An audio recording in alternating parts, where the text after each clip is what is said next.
But we like to take this space to just give some sort of initial observations on the game itself. And it's about 8 o'clock Eastern. And you're saying, look, man, I don't know what we're going to see tonight, right? And I think that's reasonable because this Indiana team's very capable of scoring. Frankly, unlucky not to win game one. Boston has lost the first 2 game twos. But the ability of the Celtics in a game where at half they're only up 6 and we're looking at each other going, how? Yeah. And all of a sudden, Siakam's going nuts in the third and you're thinking, here come the Pacers. To absorb those punches and then land knockout blows. What's it say about this Boston squad? Yeah, you saw a talent disparity tonight, and you saw just dominance on the part of the Celtics. And this Game 2 thing is interesting for this reason. We made a lot about it, and I think justifiably so. But the difference was, in both of those first 2 rounds, Scott, they won the first game comfortably. So was there a little bit psychologically of not a state of readiness for that second game? Miami makes a record number 3s, and then Cleveland wins by 24. And then they go on the road and they snuff everything out. In this one, game 1, they really know they should have been down 0-1 going into this game. So their state of readiness was greater. And Jaylen Brown talked about it after the last game. He wasn't happy despite the win because he didn't feel like they were prepared for that style of offense.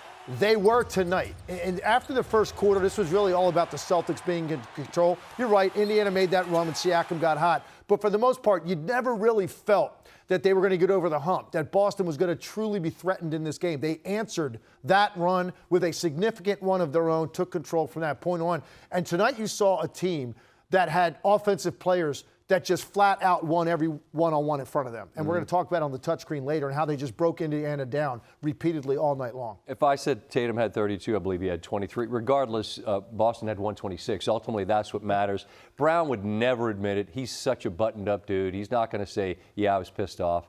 You think he was about the All-NBA? I think he was, and I think, look, there are All-NBA teams. There's 3 of them. There's different tiers to those. This was a first-team All-NBA performance tonight. The guy was sensational. He did it all. I mean, he made his mid-range. He made deep shots. He overwhelmed guys off the dribble with his drive. He was the guy. Really, I actually was a little concerned at one point, was this too Jaylen Brown-centric, their offense? Because that's not when the Celtics are at their best, but he was taking what was in front of him. That plate was set, and he was eating. No matter who was on him, it didn't matter. He had the look in his eye. He had it going. They rode that for a while. That's pretty much what their offense was in the first half. And then he was also the answer when Indiana made their run. Just give him credit. The guy was sensational tonight across the board in every way, including defensively with some of the pressure that he put on guys when he guarded them as well.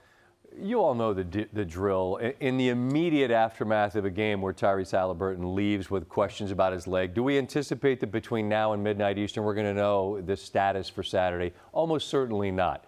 And so we don't freak out and overreact about his status. However, his importance to this Pacers team, how do you quantify what he means to their capacity to win games against Boston? Well, I think you even saw it in this game prior to the injury. He had a quiet night, and when he's quiet, they struggle. It's difficult for them. He's that important to them, and he can push pace and not get shots and still be effective. I just didn't think he really put his stamp on the game, and then this happens. And here's where it's unfortunate this time of the year, this round. It's interesting because the first 2 rounds, you get situations where you get multiple days off. Sure. When you get to this point, you're every other day. Let's go. And so there's a very quick turnaround. They travel, they get home. He's going to have a day, and he's going to have to get ready to play again. Who knows what this is going to look like, what it's going to mean. But if he is not himself as the motor of this team and the pressure that he puts on teams to sprint back initially and what secondary offense that leads to, they're a completely different team.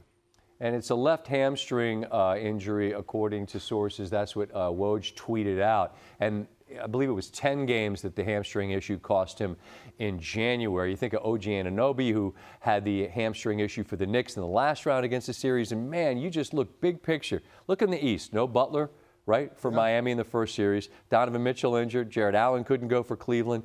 And now if Haliburton is injured, I mean, the path for Boston, it's going to be hard for anybody anyway, given the depth of scoring talent that the Celtics have.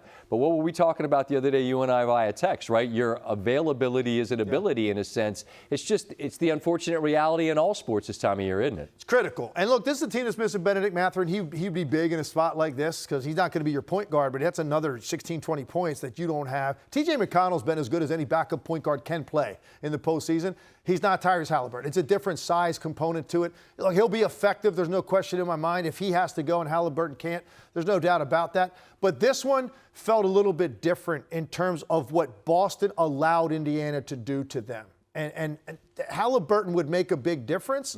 But if Boston plays as physical and as hard as they did defensively in this game and had as much attention to detail with getting back and matching up early, because that's when Indiana gets you back on your heels. If they do that again, Scott, I don't know if it's going to matter that much. This was a great disparity tonight in not just talent, but just in physical force that they played with. That's fair. They wanted to snuff something out tonight and not let this get to a lot of noise and anxiety heading to Indiana, in 1-1 when they know they really got away with one last. Look, the noise was reasonable because they were lucky to win that game. They were lucky. Underline it. They were lucky to win game 1. I know you know it. I know you're still bummed out about it. Indiana had one in their hand. Yeah, for sure. Out. And you cannot afford to let that sand slip through your fingers. If TJ's got to be the guy, he's got that dog in him. I'm sure he would relish the opportunity to put more weight on the scale for him, and I'm sure he'd be ready to handle that load. They have not lost a playoff game at home.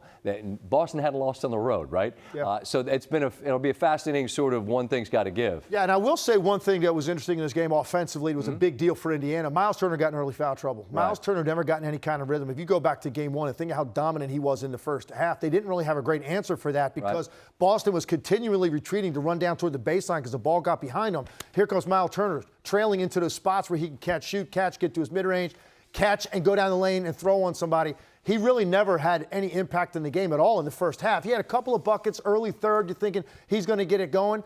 It was almost too late by that time. So that's one factor to look at. Can Miles Turner have the same imprint that he had in game 1 when they get back to Indiana in game 3? I'm on